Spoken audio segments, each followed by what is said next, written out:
Good afternoon and welcome to Moving Forward, your leadership connection during these times. For those of you that do not know me, my name is Dr. Sheila Robinson, and I am the publisher and founder of Diversity Woman Media. And this is an organization that provides ideas, solutions, and resources to help our readers and conference attendees advance in their careers. So during these times, we felt that it was necessary for us to continue to be your leadership connection by hosting these weekly webinars to help you move forward one day at a time as we navigate through the challenging times. I'm so delighted today that our topic is about leadership during now challenging times, and we just want to give a friendly wave to our special guest, Phyllis Newhouse, who I'm going to give a very, very deserving and worthy introduction before I turn over to her. But as you know, leadership in uncertain times is very challenging to be an inspiring leader when your team is spread out all over the globe and we're concerned about our family safety. Phyllis is going to help us today learn how to maintain a positive outlook and project confidence in the process, not only for ourselves and our family, but to help us with keep our team members strong as well. So Phyllis Newhouse is the founder and CEO of Xtreme Solutions. And she is also the founder of a new movement called Shoulder Up. Entrepreneur, retired military senior officer, mentor, and founder. Her organization offers a wide range of IT expertise and provides industry-leading state-of-the-art technology and cybersecurity services and solutions. As the founder of Shoulder Up, it's a nonprofit organization that she founded alongside Academy Award-winning actress Viola Davis, and is dedicated to connecting and supporting women on entrepreneurship journeys. I do want to share that she is the first woman to win an Ernst & Young Entrepreneur of the Year award in the technology category, and she was admitted into their 2013 class of Ernst & Young Entrepreneur Winning Women. And in 2019, she was inducted into the Enterprising Women Hall of Fame. Additionally, she has received inclusion in the Inc. 5000 list in 2013 and in 2014, and has been recognized as one of the WPO, Women's Presidents Organizations, as one of the 50 fastest growing women-owned companies in the United States consecutively for the past 7 years. Now, I believe we can learn a lot from Ms. Newhouse. She's passionate about helping women-led businesses and teaching, inspiring entrepreneurs and women in business everything she can. Please join me in welcoming our Phyllis Newhouse. Thank you, Phyllis, for joining us. Oh, thank you so much for having me. I'm so excited. Every time I get a chance to talk to you, I get so excited. So you inspire me too with the work that you're doing, and you just love who you are, and I'm so honored to be here to be a guest today. Well, thank you so much. Well, let's just dive back right in by you defining to our audience what do you mean by leading in turbulence? Well, when I think about turbulence, a lot of times, and I'm going to go back to my military days. A lot of times you'll hear leaders say, when the stuff hits the fan, you'll really be able to separate the good leaders from the great leaders, right? And it's how you lead during the time of turbulence. So I want you for a moment to think about this. Think about being on the airplane. And right when you take off, you know that the weather is bad. You're flying in some adverse conditions. And so think about that pilot. You have, that co-pilot and the pilot, the left seater and the right seater. So you think about this, if that pilot got up and he had not done his homework, he started to fly, and as he start to climb and you start to hit a little bit of turbulence and the plane starts to feel like it's falling apart, and so that pilot, he understands that he has all of those passengers depending on him to be able to do everything that he's supposed to do as a pilot, as a leader, and to keep that plane in the sky, but more importantly, to keep you safe and assure you. So normally what will they say? They'll come on and say, folks, we're going to hit a little bit of turbulence. So we're going to ask that you buckle up, put your seatbelts on. That to me it's what it means to be able to lead.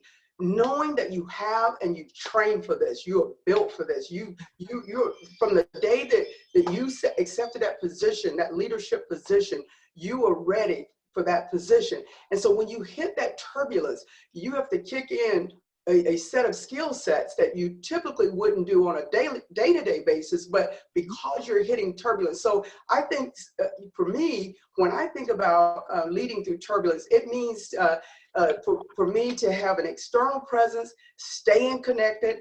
Leaders need to demonstrate internally and externally that during these uncertainty times, this is an opportunity for us to create opportunities. And this is, when you see this, the well-led organizations by great leaders, they flourish during these times. And so leaders can, if you can really think about it from this perspective, it's like, what can I be doing during this time? Can I be innovative? Can I be creative? Can I be looking for a new future, looking for new business opportunities? Because really, that's because if you focus so much on the turbulence, how many times have you ever been on a flight? And I can tell you, I have been on that flight, and you start thinking about, oh my God, and then you start to, if you don't start to change your mindset, you'll start to freak out, and all hell will start breaking loose in your mind before it actually break loose externally, right? So that's, to me, is kind of and I believe there's a framework that you have to have and follow when you're leading through turbulence, because people need to know that they can depend on you as a leader. So we have some great questions that we have in advance. We have people that, you can add questions in the box. We're going to address this.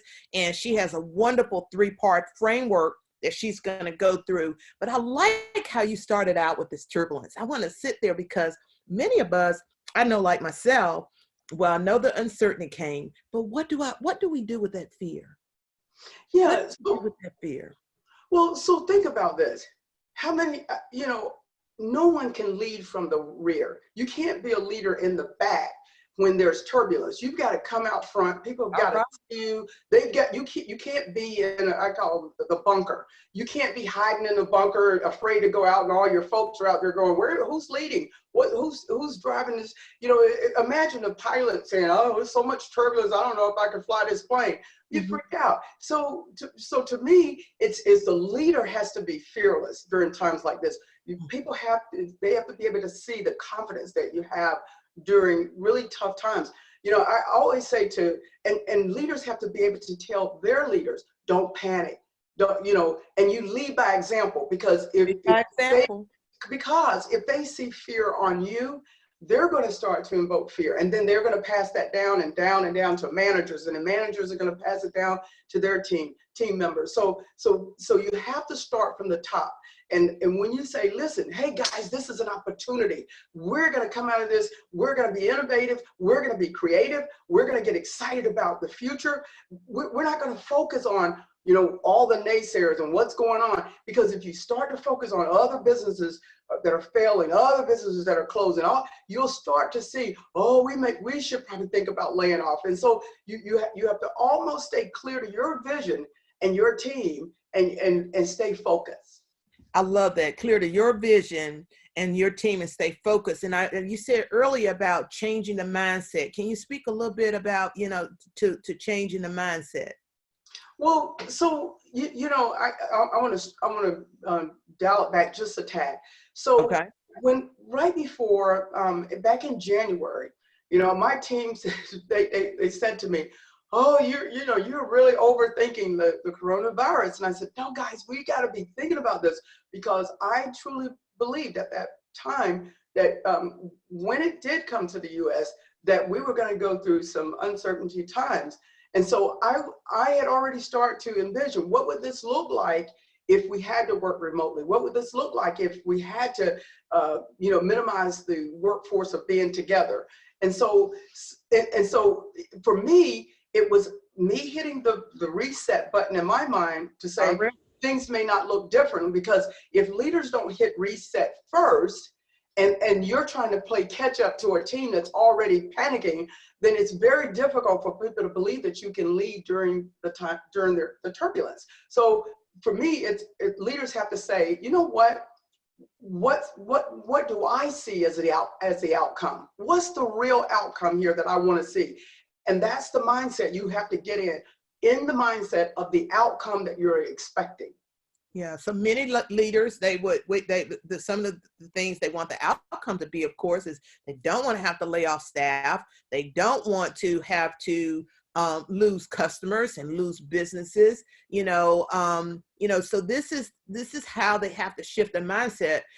And I'm sorry to say that I was one of those people in denial. You and a couple of other leaders I have heard thought that this could come here in January, but I thought this is America, it's not coming here. And I'm certain your extraordinary background, especially in the military and where you sit as a CEO, you already know to look that these things are the possibilities. Right. Yeah. So, and in my mindset is also this, is that you have to start, you have to communicate honestly and openly and transparently with your team.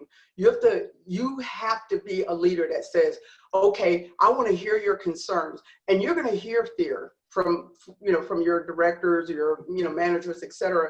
You're going to hear fear. You have to be able to still listen, but you got to still be able to redirect the mindset. Love that. You got to be able to redirect that mindset, because I used to say, look, don't come in my office unless you got something positive to share. I don't want to hear all the problems. I want to hear the problems with solutions. Here's how we fix this. Here's how we move forward. Here's how we tackle this. Here's what we're going to do. If we lose this client, here's another client I'm already thinking about. So you almost have to train your team to say, listen, we listen, but we tailor. How do we tailor this? How do we tailor this now that we know there's a problem, but how do we tailor this problem for a different outcome? So you're constantly always shifting for the positive and redirecting. I love that. Absolutely. Absolutely. So I have a question up here. Can you also be honest and authentic with your team and let them know that you feel afraid? So, you're saying you got to be transparent. Is it okay for you to say, hey, I'm human, I'm afraid too, but you're there to lead and stand up for them, and that you will get through this together? I say be careful on how you articulate fear, because if you articulate fear sometimes people can mistake that as that you're afraid to lead.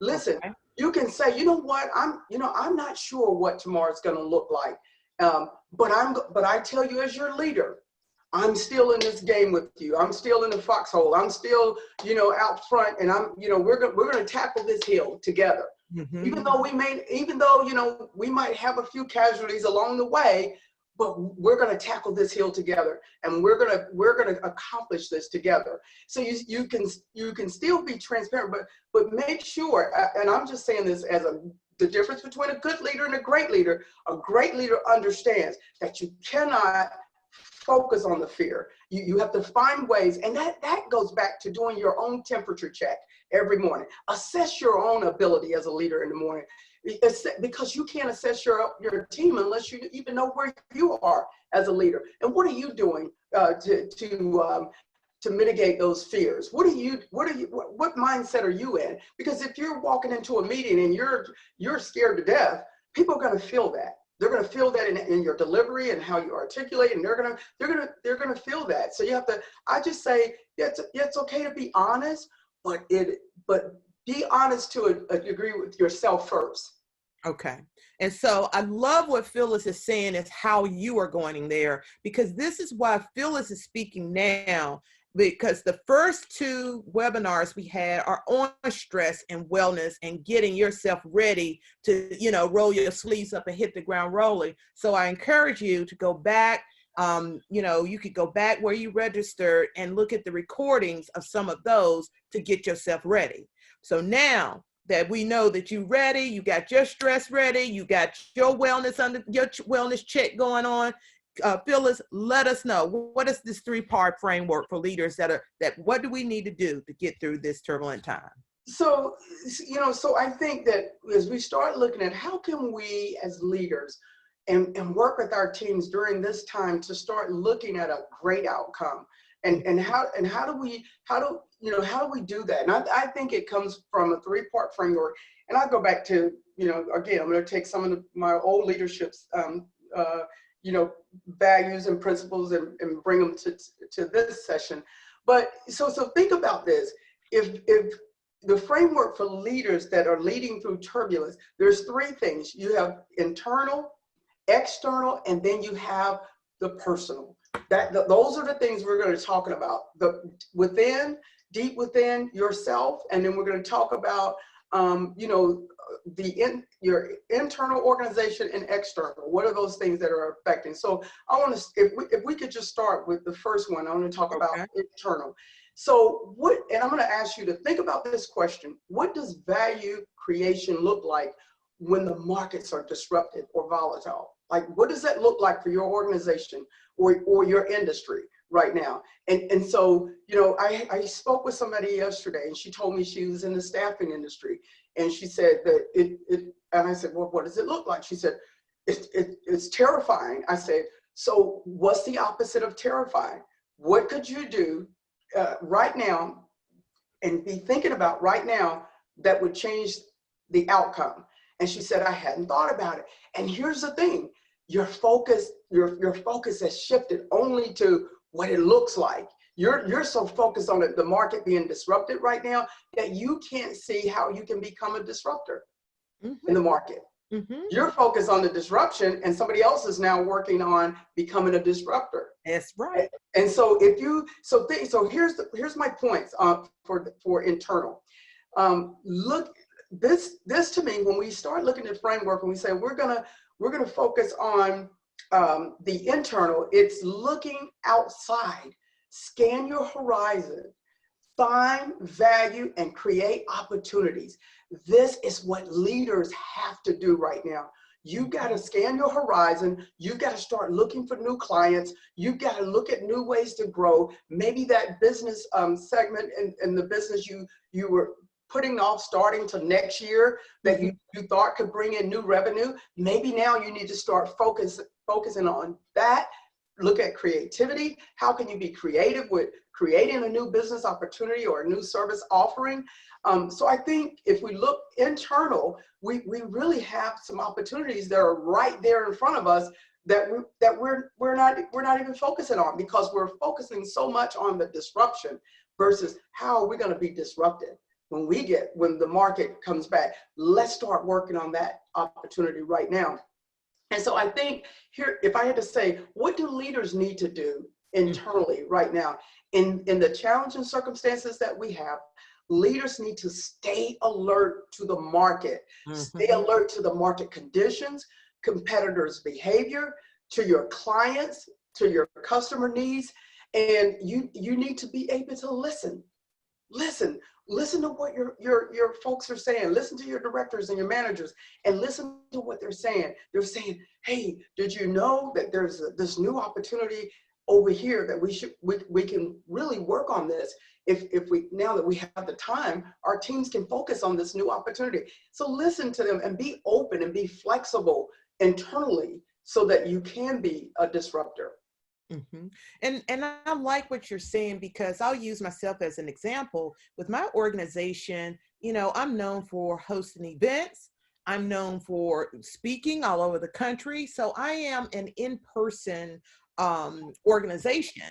That's what I do. But when this happened, the last thing I thought about was my business, because what I was thinking about, what are my customer needing? What are their needs now? How can I help them? How can I be okay that this has happened, because I cannot change it, but sit back for a minute and, like you said, just stay alert, watch the conditions, and see what it is that just let my customers know I'm thinking of you, not even keep it on a sales hat. It's not, when this first happening, it wasn't a sales type of hat. It was what are the needs right now? And as a result of that, fortunately, that I would have never thought before, I knew that I needed to innovate my organization to be more digital focused. And so I'm pushed to that point now.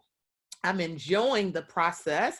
I'm being creative on how I can also use my print media platform to serve as well. And then there are some other initiatives, like you said, I have been thinking about presenting to the market, that now is the time that I could think about presenting it in 2021 when there's going to be a need. So like she said, the turbulent times, if you can hold on and ride and be strong and be focused on the positive during the turbulent time and positioning yourself to be the disruptor in 2021 and 2022, that mindset alone, it makes you feel fearless. So are you ready to go on to number 2, Phyllis, or you want to elaborate on that? Yeah, and I want to say something. I'm going to give you just a snapshot, and it's something that happened to me earlier in the week. My team members on here, they'll know this. So we had a very, very important meeting that was scheduled on Monday. And, so I did my daily thing, I prayed that morning. I'm always prayed before every meeting, So I'm thanking God. I'm so grateful. I'm blessed. I'm just feeling his presence. So I get on this call, and the person on the other end of the call was if I would just say it was just so negative. And I felt immediately that negative spirit jumped on me. It jumped on the team. It jumped on this. And right after that call, the blame game started, and I had to go back and I had to hit reset as a leader. So this goes back to, and we decided, I said, listen, guys, I said, we're better than this. I said, no one gets to steal the thunder, the joy of what the outcome. We know what we want this outcome to be. We're going to be disruptors, and here's how we're going to do it. And I immediately began to go into overdrive with this new opportunity. But so fast forward to where we are today, we're laughing about that meeting, because had we not gone through that as a team, we would not be walking into this incredible opportunity. So we could have all laid down and said, oh, this is the worst day of our life. This is negative. But we decided that we were going to hit shift real quick, and then we were going to refocus, and then we were going to prioritize. And when we did that as a team, but it takes a leader, it takes a good leader to say, here's where we're not going. Here's the real opportunities that we can focus on. So right now, I can tell you this. If you just sat with your team for a moment and say, I want to brainstorm on something new that we can do. And if you just sat as a leader and listen, you'd probably be walking into a new business opportunity as a disruptor as we start to go back into what we might see as the norm. Okay, so I do want to address some of the questions that are coming up, because you're just so awesome, Phyllis. Especially, I love you talking about your faith and how you start up with the day. And that stuff is important, because I start out with gratitude when I get up, gratitude for my health. And I always tell my daughter that my work doesn't define success for me. What defines success for me is healthy life, and able to provide. But if I'm painting white lines down the middle of the street, they're going to be the most awesome white lines you ever seen. So first and foremost, I wake up with gratitude for my health, and look at how many other people have it so worse off. That's a way to shift the mindset too.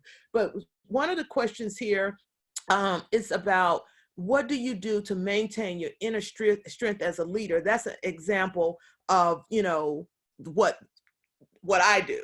So what are some ways that you maintain your inner strength as a leader?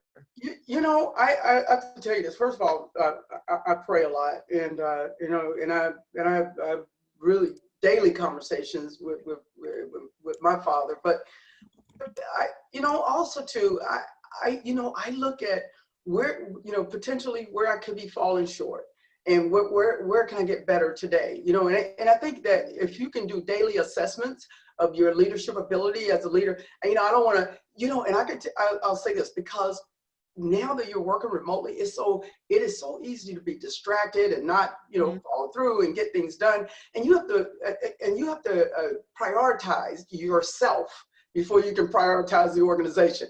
Like, what's important to you today as a leader that it's imperative that you get done. And then once you understand your priorities, then it's easy to go to others and say, hey, listen, what's the priority for the day? Because you got to make sure that there's communication between directors to managers and so forth, and all the way down. Because again, organizations that thrive during this time are organizations that are communicating, leaders that are assessing their own capabilities as leaders. And I think that's important. Okay, so I'm going to tell you about the few questions that we have, and you decide whether you want to cover that later on in the rest of your talk.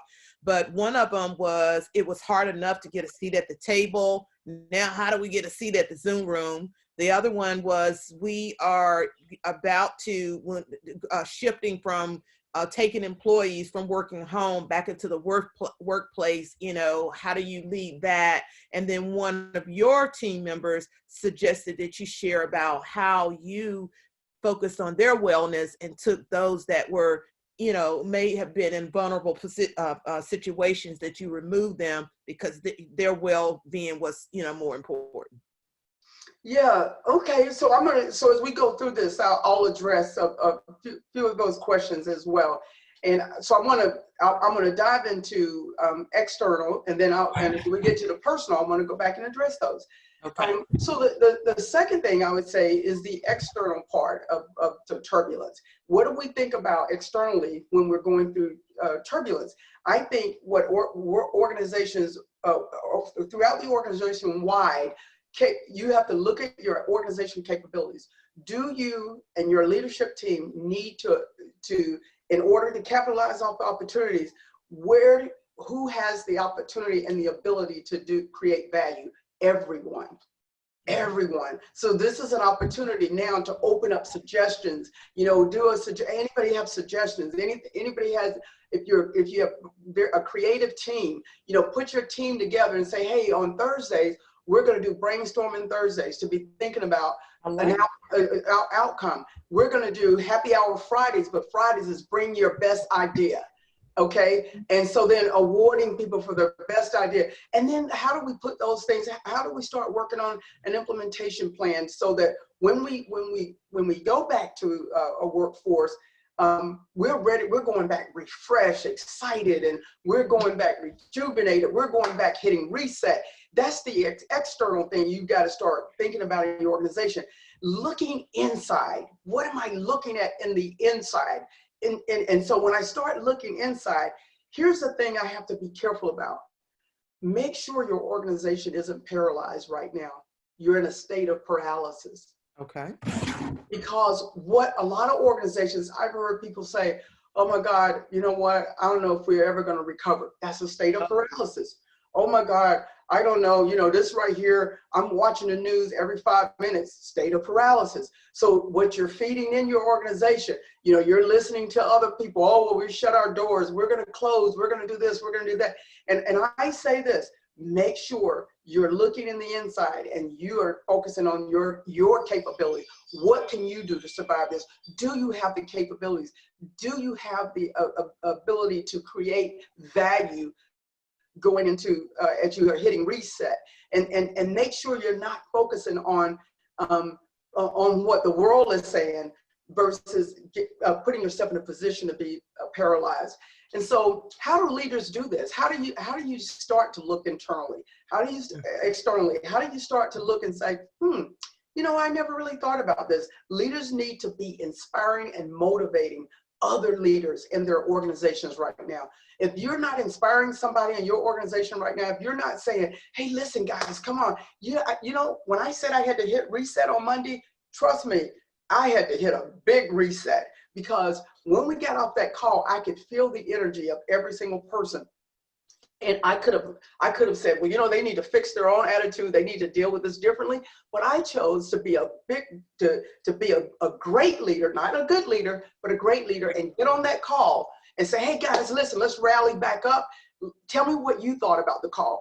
Oh my God, I thought it was horrible, blah, blah. What do you think about the call? I said, well, listen, guys, no one defines where we're going next. And I said, tell me where you want to go. Tell me what we can do. And that's the motivating piece as a great leader. Great leader can understand, you know what, we've hit a bump in the road, but that's okay. We're going to get past this bump, and you've got to motivate the team to do that. Now, I'm challenging my leaders to go motivate their managers, and the managers to motivate their teams. So it works all the way down as it goes all the way back up again. And so great leaders have to lead by example during this time. Remember, we're talking look within, look in the inside. Your business units need to continue doing business. Your managers need to continue to manage, and your decisions need to be made every day. Don't sit on a decision and just say, well, we're just going to wait and see what the market does. You know, that's a state of paralysis. I'm just going to hang low. I'm just going to hang tight. Well, you can hang tight and somebody else is disrupting the market while you're hanging tight and waiting on the market to correct itself. So I say as leaders, you got to be able to make decisions and live with those decisions, but it starts with motivating your folks and leading by example. And I totally agree, because, you know, somebody had sent me an email and said, now's the time for organizations to adapt to the change. Those that adapt are the ones that are going to win. And my response was, well, I claim the victory. I'm winning because I'm winning. Because what do you have to lose? Think of one of your favorite sports, and the underdog come in, and they come in playing like crazy and feel like they don't have a chance, and they end up winning because what do you have to lose? And I think that a lot of what you just shared is a good way to segue into responding to those who are feeling like, because what she just inspired us to do was everybody be engaged, everybody be a part. So those of us who feel that maybe I don't have the visibility, zooming in, and because I'm not in the office, and it may be a woman of color who, oh my goodness, we have, the struggle is real, so what is something that we can do to continue to make sure that we do have this visibility over Zoom? Yeah. So here's what I want to say, guys. That's a fantastic question, by the way. And so I want to pause and for a second. Okay. So what if I were to tell you that when God gave all of us 100% of our God-given potential, He handed out potential. He says, Dr. Sheila Robinson, here is 100%. But what if I were to tell you we're not maximizing 100%? We're not maximizing 100%. So what if I were to tell you when I'm operating at my highest level of greatness, I'm using maybe 60% of my potential. Wow.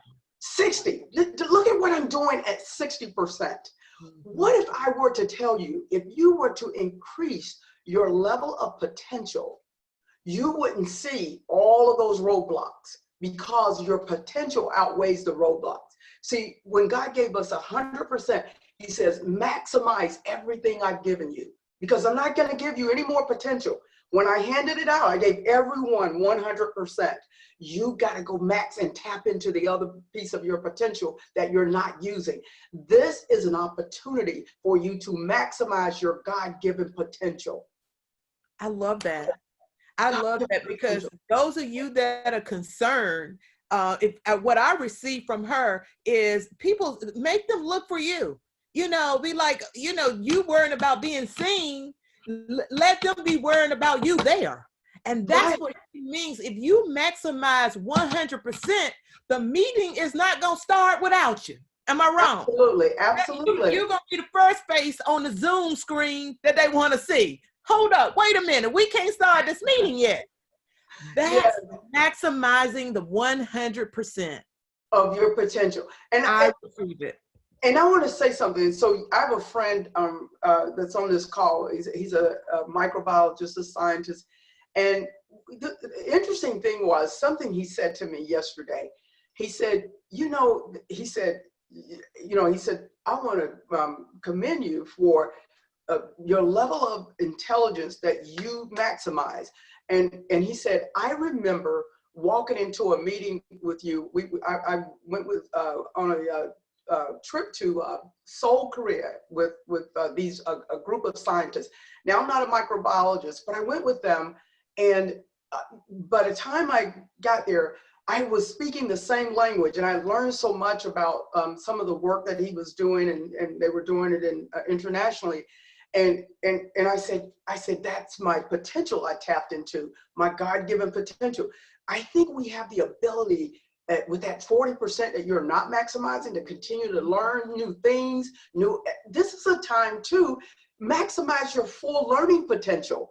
What else can I learn? What else can your creative potential, your financial potential, there's so many things that we could be doing right now in terms of our leadership potential. Have you really tapped into your leadership potential?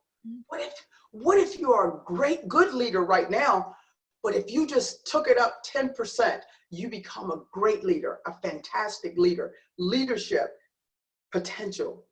A lot of leaders will just say, you know what, I'm just getting by. That's not maximizing your full potential as a leader.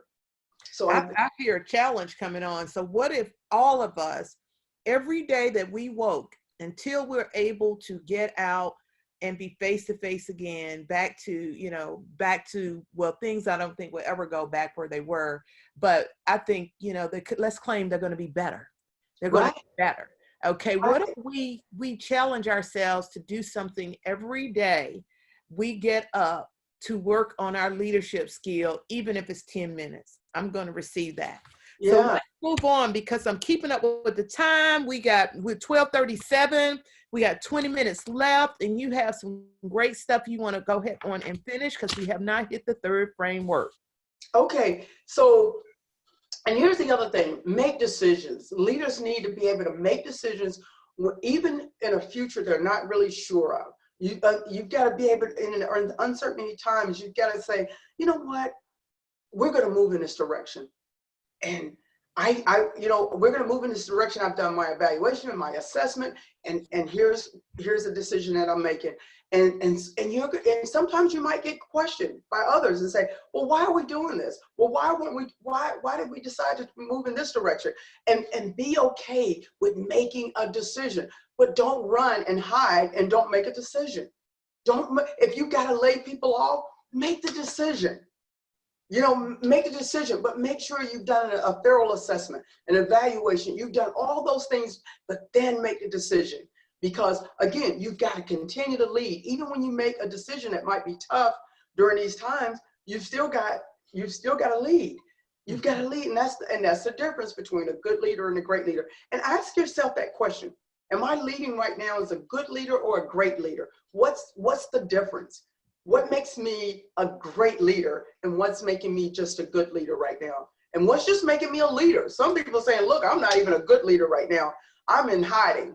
I had somebody tell me that yesterday. She said, I've just been in hiding from my organization. I said, why? She said, I just don't feel like leading. It's just, she says, I've got to get myself together. But then that's the honesty, the integrity. Make a decision.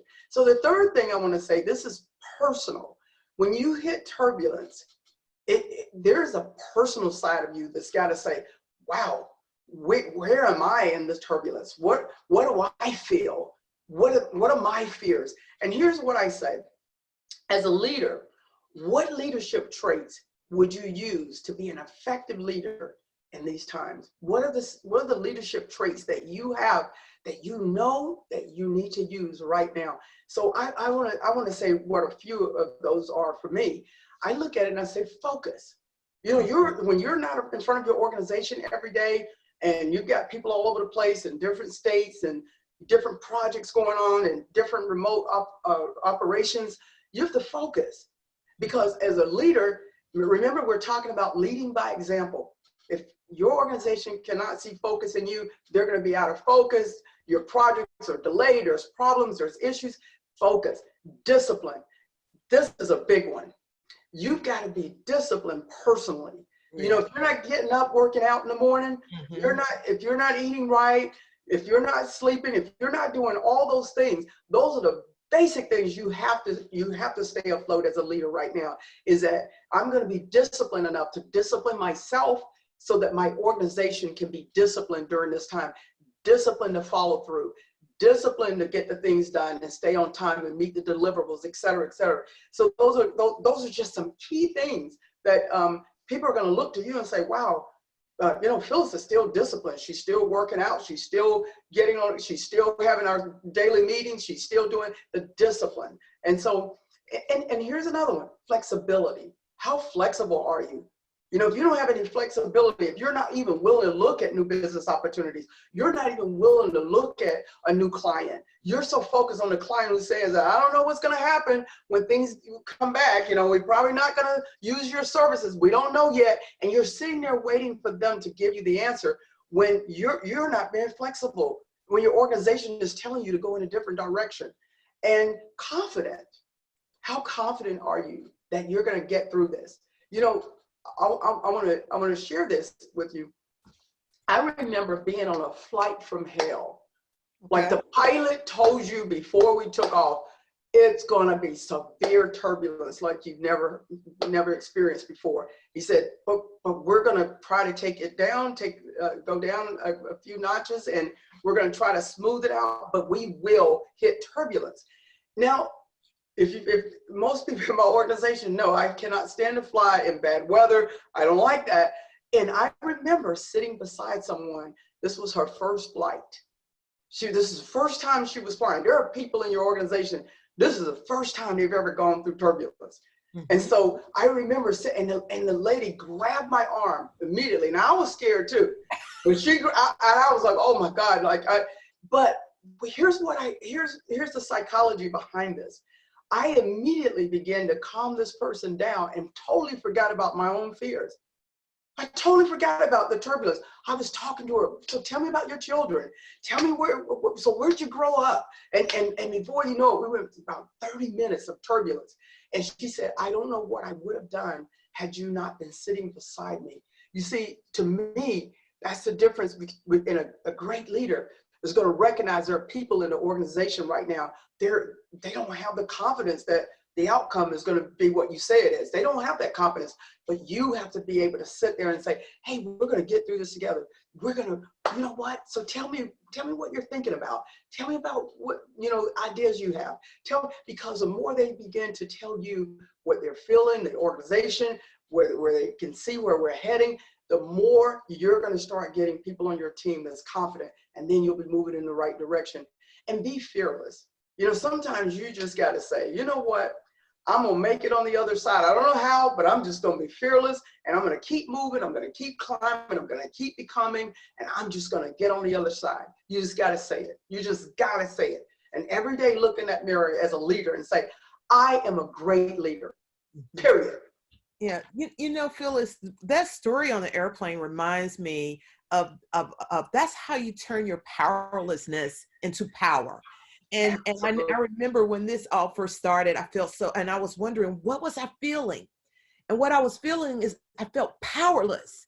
I felt powerless to the point that, I'm with you with becoming a great leader, that I was like, I refuse to feel powerless. So how am I going to turn my powerlessness into power? And I started doing little things, telling people how to make masks, sending gift cards, $100 gift cards to people just to say, hey, I know you may not need it, but get you some groceries. So think about what is it that you could do? Call somebody. It could be something so small and simple, but even something as devastating of what we're dealing with right now, there are things that we could do to turn our powerlessness into power. So I want to address, before you move on, the person that answered the question about, and do you think returning the process to returning back to work, they're concerned that this is going to be different to help their staff and teams go from working at home back to work? Yeah, I think you have to start again. So here, take this back to that Thursday, brainstorming Thursday. You know, get their input, get their say, hey, what are some ideas you all have as we return back to work? What does that look like for you? Start getting their perception of what that's going to look like, you know, because I would tell you this, I feel like our team is, and our teams have been more productive. So this is causing me to relook at some of the remote, like, do we really have to have so much real estate when people are more productive working at home, you know, or should we have be flexible on our remote policies now that we see the production is going up? Mm-hmm. So I think that communicating with your team on what, you know, and let them be a part of the transition back. You know, how do you start to slowly transition back? And you're going to see many organizations are going to do it differently. So I don't think there's one answer to that. I think that you have to assess your folks and listen and collaborate with them so that it is, because there is a bit of anxiety of not knowing, and there's still a lot of unanswered questions about the coronavirus. And so I think that helping your team and working through this together as you transition back into the workplace, I think that's where most organizations are going to find themselves, in a collaborative space of talking about how to do it. Okay, so we're at 12:46 now, and I want you to close out this turbulence sessions like it is, but I do want you to end on an upbeat note about Shoulder Up.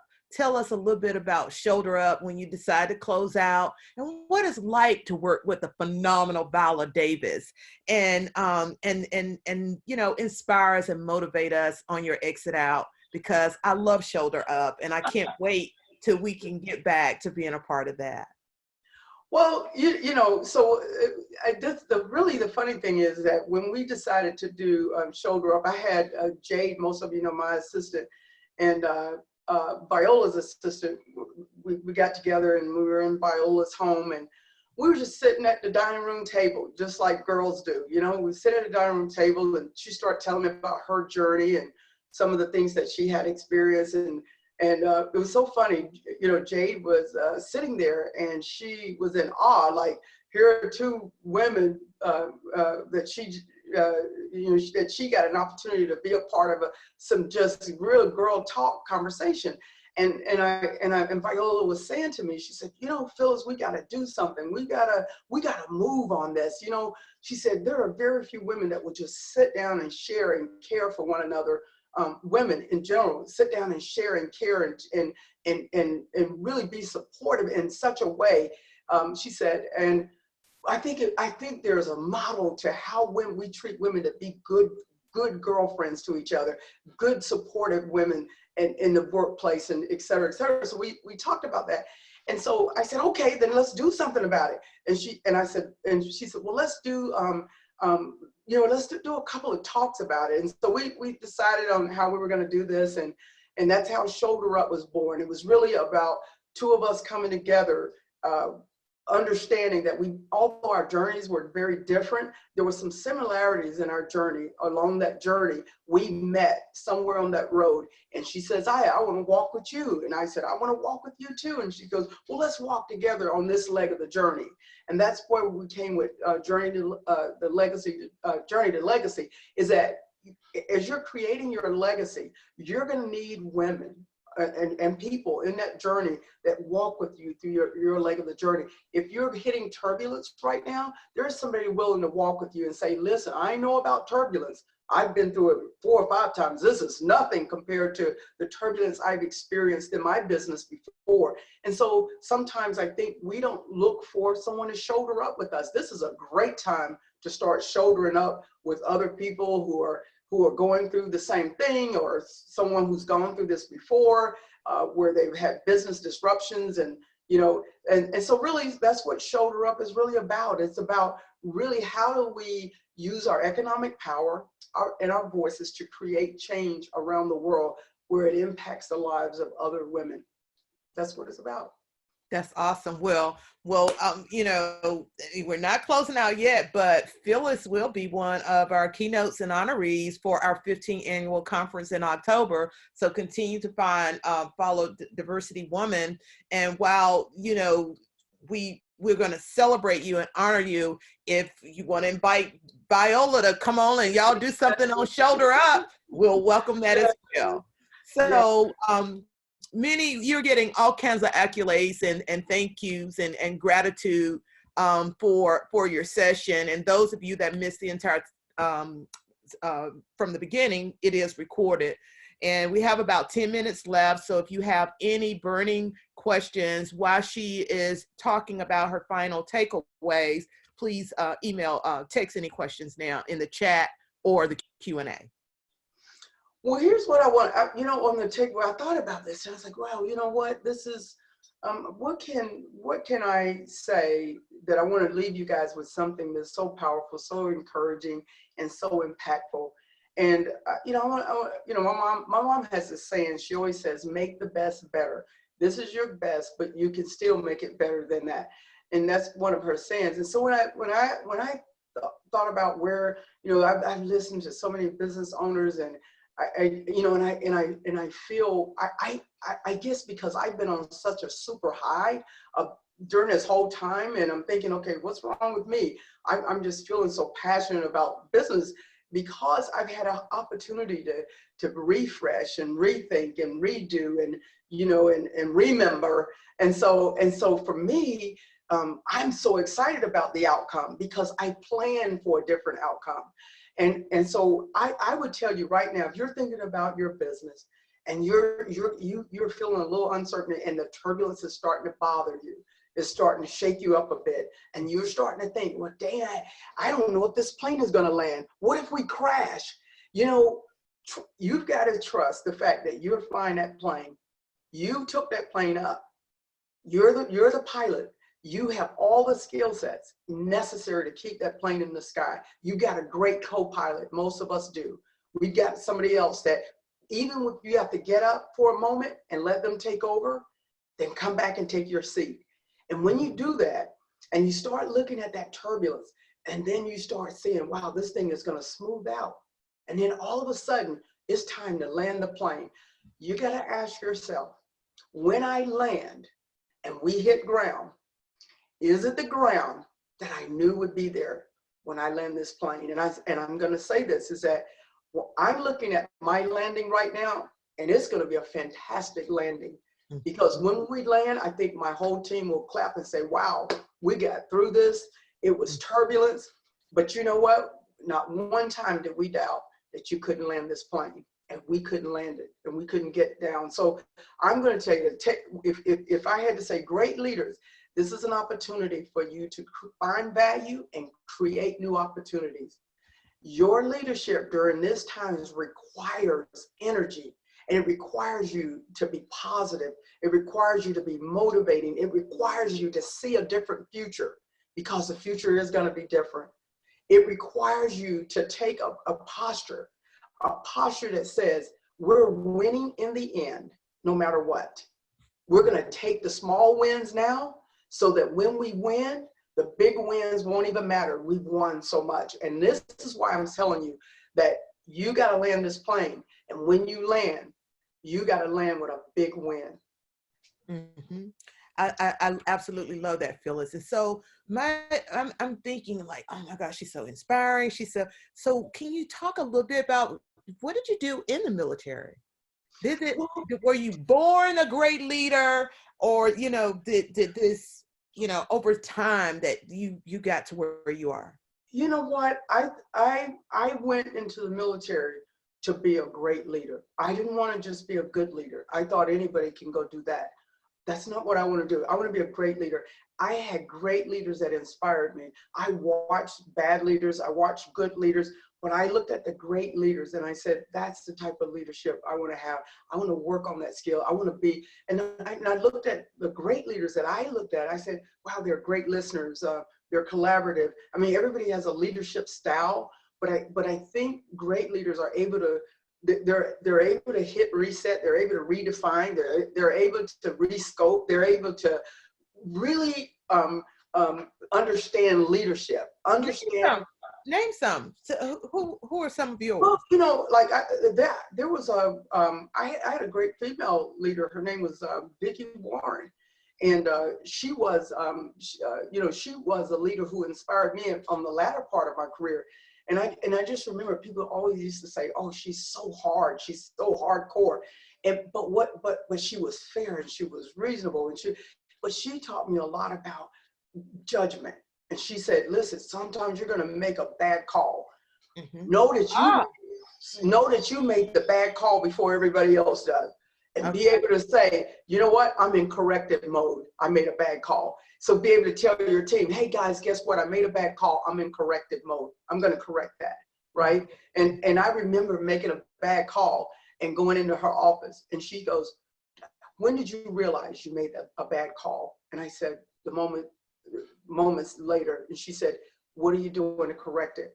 And so she talked about, that's the difference between a good leader and a great leader, is that being able to go into corrective mode immediately after and take responsibility for that bad call. So and when I look at other great leaders, like obviously, Colin Powell, fantastic, just a fantastic leader.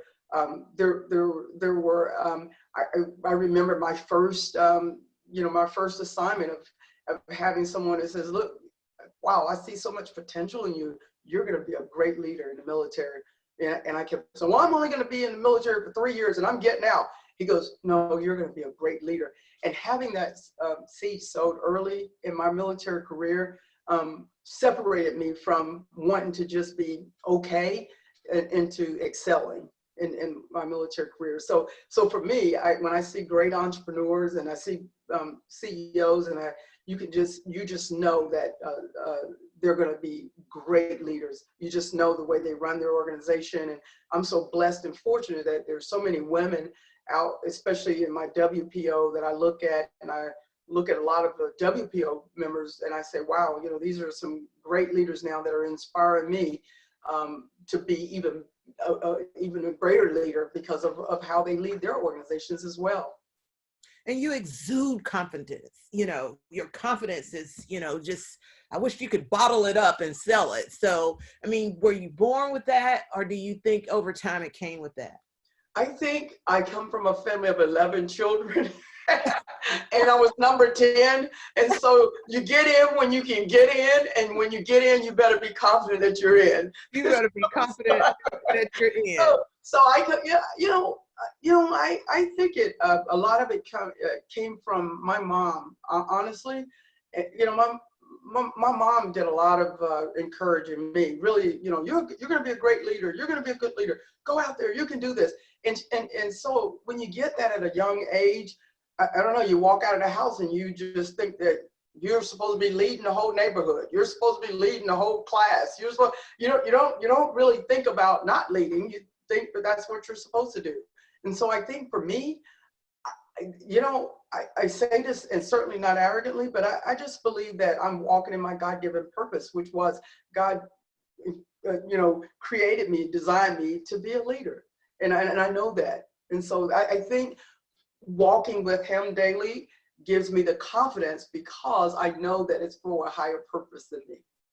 And just that faith alone, I totally believe if more people were concerned what a God of their understanding or their higher power thought about them than what other people thought about them, that we would exude more confidence. And I'll tell you, the day that I became concerned about what God thought of me and not what somebody else said or thought about me, because what somebody says or does is a reflection of who they are, and what you say or do is a reflection of who you are. Remember, that's what great leaders are. We're at the top of the hour, and I know that I'm leaving with, inspired to be a great leader, to find value, create new opportunities, and to reset and focus on creating a new future. Those are my last words to the audience, and I hope you will receive that for Phyllis. But as our guest, I leave the last words to you as you exit us out, and thank our gracious guests for joining us for this hour. Well, I want to thank you. You're awesome, and you're just so incredible, and I'm so blessed, and I'm so grateful, and I'm so appreciative of the opportunity to even get to serve you today. And I want to say this. Listen, find find something every day, as Dr. Sheila said, find something every day that you can be grateful for. And even during this time, you know what, say this, you know what, God, I'm so grateful for the opportunity you've given us during this time. Thank you for keeping our families safe, and thank you for, even giving me the opportunity to lead, even during the times of turbulence. And I'm thankful to be able to lead right now. And why not you? Why not you as a leader? So be grateful for the opportunity. And I would just say this: if you could find one thing to do every day, is that call somebody else and lift them up, and just say, I just want to call and tell you what an incredible leader you are. You are so incredible, because they need to hear that. And leaders lift up other leaders. And remember that, lift up another leader today. So thank you. Thank you so much, Phyllis. And if you can hang out for a minute, Crystal on my team is going to close everybody out. We wish everyone farewell. But I would like for you to hang out with me just for a minute as we close this out. All right. Awesome. Thank you, everyone. Yes.